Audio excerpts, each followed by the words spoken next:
જય શ્રી કૃષ્ણ મિત્રો, કેમ છો? બધા મજામાં ને? હું કીર્તિ ભૂમતારિયા તમારા બધાનું સ્વાગત કરું છું મારી યુટ્યુબ ચેનલ કેવી રસોઈમાં। અત્યારે શિયાળાની ગુલાબી ઠંડી છે એટલે મિત્રો આજે હું લઈને આવી છું પાક સુખડીની રેસીપી। જો મિત્રો મારી આ સુખડીની રેસીપી તમે એકવાર ટ્રાય કરશો ને પછી વારંવાર બનાવવાનું પસંદ કરશો, કારણ કે મેં અહીંયા ઘઉંનો કરકરો લોટ એટલે કે આપણે ભાખરીનો જે લોટ હોય ને તેમાંથી મેં આ સુખડી બનાવેલી છે।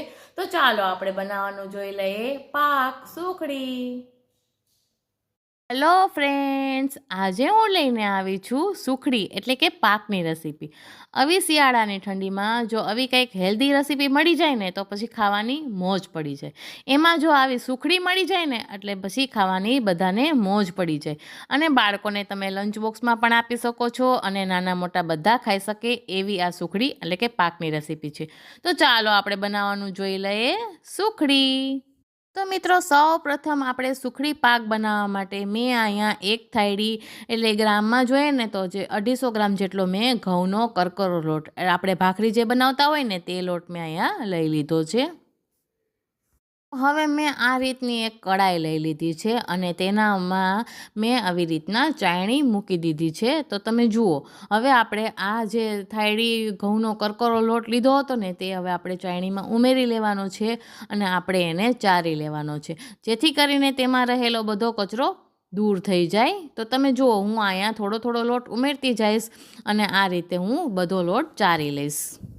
તો મિત્રો લોટ આપણો બધો ચરાઈ ગયો છે એટલે હવે આપણે ઘી લેવાનું છે। તો મેં અહીંયા જેટલો લોટ લીધો છે ને એટલે કે 250 ગ્રામ લોટ લીધો છે ને તો તેની સામે મેં અહીંયા 250 ગ્રામ જેટલું ઘી લીધું છે। જો તમે ઘી ઓછું ખાવાનું પસંદ કરતા હોય ને તો તમે અહીંયા ઓછું ઘી પણ લઈ શકો છો। તો મિત્રો હવે ગેસ ઉપર મેં આ રીતે કડાઈ મૂકી દીધી છે અને હવે આપણે આ લોટમાં ઘી ઉમેરવાનું છે। તો તમે જુઓ, હું અહીંયા થોડું થોડું ઘી ઉમેરી દઉં છું અને મેં અહીંયા ગેસની ફ્લેમને અત્યારે સ્લો ટુ મીડિયમ રાખેલી છે। તો મિત્રો તમે જુઓ, મેં અહીંયા થોડું થોડું ઘી કરી અને ઉમેરી દીધું છે અને હવે હું અહીંયા તાવીથાના મદદથી લોટ અને ઘીને સારી રીતે મિક્સ કરી દઉં છું। હવે આમ જુઓ, લોટ અને આપણું ઘી સારી રીતે મિક્સ થઈ ગયું છે એટલે હવે આપણે લોટને શેકવાનો છે મિત્રો। તો તમે જુઓ, હું અહીંયા તાવીથાના મદદથી લોટને શેકી રહી છું અને મિત્રો મેં અહીંયા ગેસની ફ્લેમને સ્લો ટુ મીડિયમ રાખેલી છે, જેથી કરીને લોટ આપણો સારી રીતે શેકાઈ જાય અને આપણે અહીંયા લોટ નીચે બેસે નહીં એનું પણ આપણે ખાસ ધ્યાન રાખવાનું છે।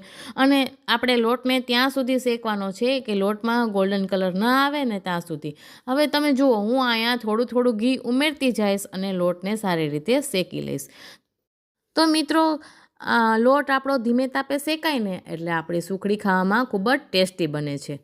તો તમે જુઓ, હવે આપણો લોટ થોડો થોડો શેકાવા લાગ્યો છે। જુઓ, હું તમને અહીંયા બતાવી રહી છું એટલે આમાં મારે જરૂર પડશે એ પ્રમાણે હું ઘી ઉમેરતી જઈશ અને આપણે લોટને શેકી લેવાનો છે। અહીંયા આપણે એકી સાથે બધું ઘી નથી ઉમેરતા।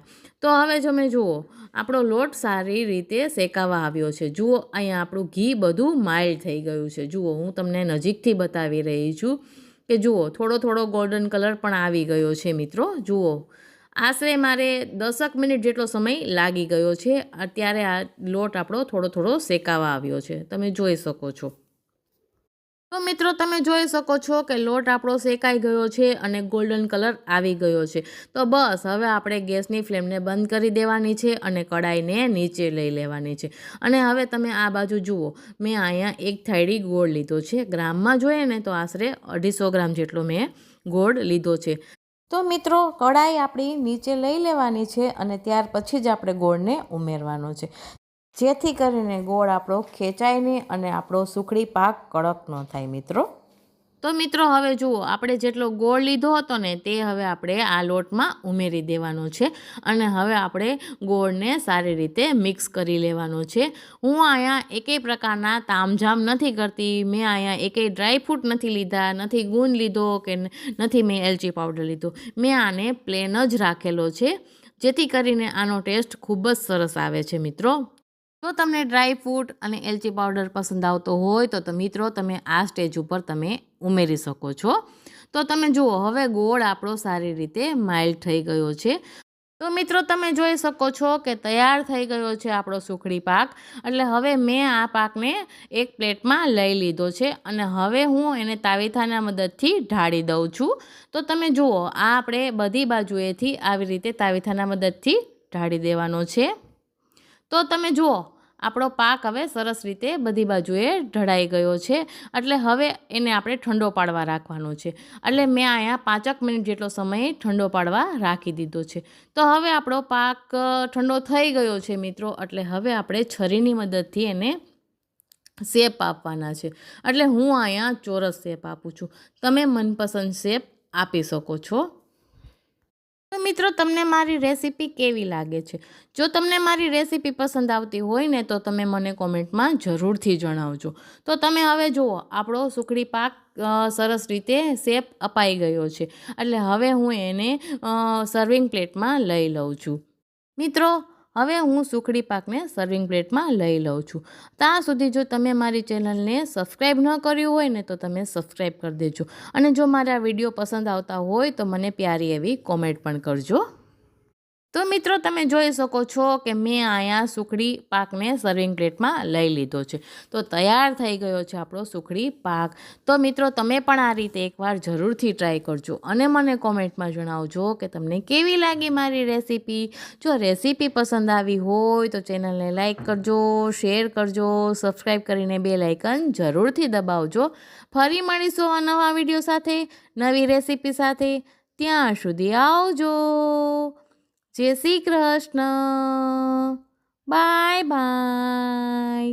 Thanks for watching my video.